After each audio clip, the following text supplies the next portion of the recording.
Alors, aujourd'hui, nous allons faire un pain Au levain. au levain. Alors, le levain, on va montrer comment c'est. Ah oui? Donc, le levain, c'est de la farine type 150 avec de l'eau qu'on a mélangée. Voilà, et ça fait cette texture-là. Et donc, ça prend une petite semaine pour créer un levain. Tous les jours, on met un peu de farine, un petit peu d'eau, on mélange, on laisse à température ambiante avec un petit tissu dessus. Et puis, on arrive avec un levain qu'on va pouvoir utiliser pour faire du pain. D'accord? C'est bon. Donc, ce levain qui est dans mon frigo habituellement, je l'ai mis dans un saladier dans lequel on a rajouté de la farine type 150 encore, de l'eau, on a mélangé et on l'a laissé mousser. Voilà, maintenant il est un petit peu... il est bien réveillé, on voit qu'il mousse. Donc avec, on va pouvoir faire du pain. Donc la première étape, ça va être de mettre de la farine. Donc on va mettre un peu de farine. Hop. Là c'est de la type 80. Hop. Ok. On va faire un pain assez gros quand même. Oui. On mélange. Et en fait, avant de continuer, on va rajouter quelque chose. Donc là, dans le jardin, qu'est-ce qui pousse en ce moment beaucoup? Du romarin. Le romarin, voilà. Donc le romarin, je l'ai haché en petits morceaux. Et oui, Voilà. comme vous pouvez le voir. Et donc, on va le mettre dans notre pain. On va voir ce que ça fait. Ah oui. Tiens, tu mets dedans? Hop là. Allez, on met tout. Hop là. Voilà. On a dit qu'on allait rajouter des graines aujourd'hui. Qu'est-ce qu'on met comme graines? Alors, on va mettre du sésame. Du sésame. Ça va être très très bon. Ça va être très bon. Ah oui. Allez, on met du sésame. Hop. Voilà, c'est pas mal là déjà. Peut-être qu'on devrait mélanger, tu crois pas? C'est ça, on va mélanger, t'as tout compris. Ah oui. Qu'est-ce qu'il faut d'autre pour faire du pain après? Il faut cette farine, je crois. Ah non, ça on a déjà mis. On va mettre de l'eau salée. Et donc là, c'est de l'eau qui est saturée en sel. Ça veut dire qu'on voit encore les petits grains là.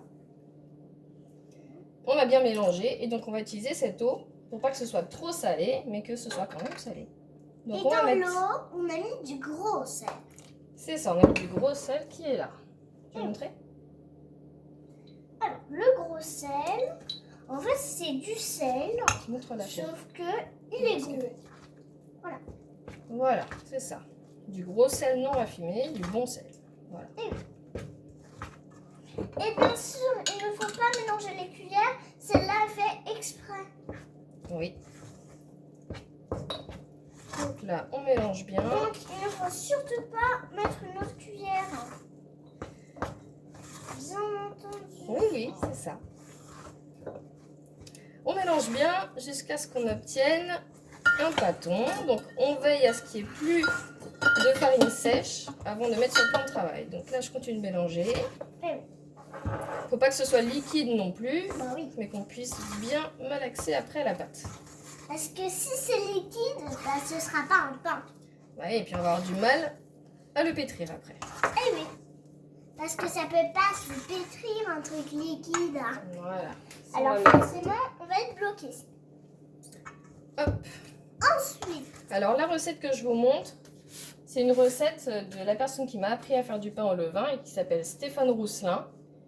Et il a fait donc une journée d'initiation chez Objectif Terre 77. Et donc depuis, j'utilise sa recette qui marche toujours. Et c'était il y a quelques années. Je vous conseille ce livre où il y a toutes les recettes du pain au levain naturel. et elle l'a gardé pour un souvenir. Donc maintenant que mon pâton est fait, je vais le mettre sur le plan de travail que j'ai déjà fariné. Bien fariné d'ailleurs. Et après, on va le pétrir. On le fait tomber sur la farine.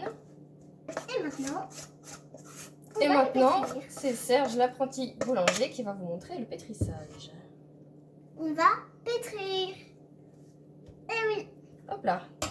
C'est parti? Et voilà, Serge, notre assistant, qui va d'ailleurs pétrir. Dis-nous ce que tu fais, Serge. Là, il faut donner des rabats à la pâte, histoire de lui donner de la force. Voilà, et puis on pense bien à prendre par le dessous pour que ce soit fariné et que ça colle pas trop aux doigts.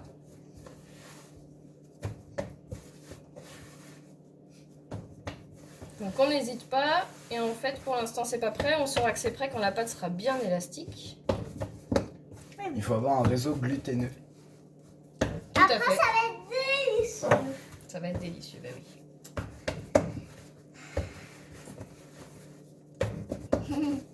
C'est une espèce de grosse boule. On voit la main de l'expert. Eh oui. Donc, notre comme assistant vous le voyez, on fait- n'hésite pas, on appuie bien comme il faut. Et c'est notre assistant Serge Tachot.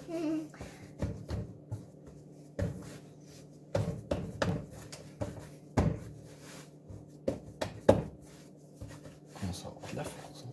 Eh ben très bien, ça veut dire qu'il est bientôt prêt. Alors, donc le pain est bientôt prêt et donc on va le mettre dans un moule que je vous montre ici. C'est un moule en inox avec des grands rebords, donc un moule à gratin. Donc en inox parce que dans l'inox ça se démoule assez facilement, donc c'est plutôt pratique. Et pour être sûr que ça se démoule bien, j'ai mis une goutte d'huile d'olive dans le fond que je vais étaler avec un pinceau. Voilà, je badigeonne et ça permettra vraiment que le pain sorte tout seul après la cuisson. Voilà. Serge, est-ce que le pain est prêt? Pour vérifier si le pain est prêt, faut regarder si justement le réseau est élastique. Après là c'est de la farine complète donc ce sera plus compliqué d'en avoir. Mais là on voit bien qu'il s'étend et qu'il se déchire très peu. Du coup on va encore continuer un tout petit moment. Ça devrait le faire.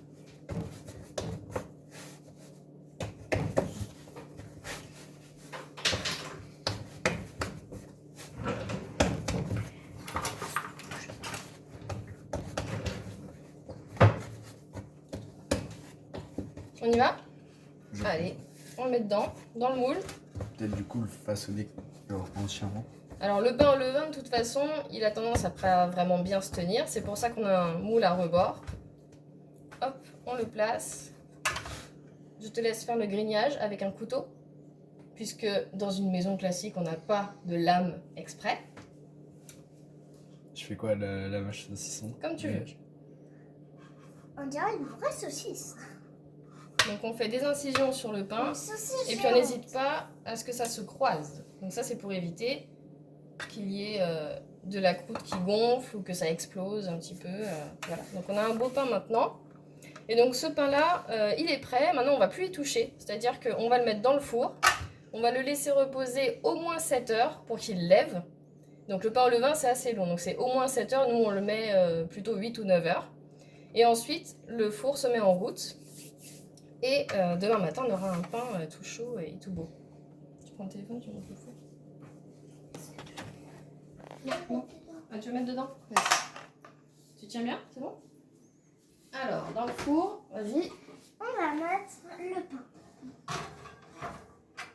Voilà. Parfait. On referme. Et donc là, juste pour montrer, on va pas le faire cuire tout de suite, on va le programmer le four, mais en fait, on va le mettre... Là, pour la taille que le pain fait, on va le mettre environ à 200 degrés. Voilà, sur la position de chauffage en haut et en bas. Et ça va durer environ 40 minutes. Il faut que le pain soit vraiment très foncé et ça voudra dire qu'il est cuit. Mais pour l'instant, moi j'étais à mon four puisqu'on le fera cuire au bout de 7-8 heures, voire 9 heures. Voilà!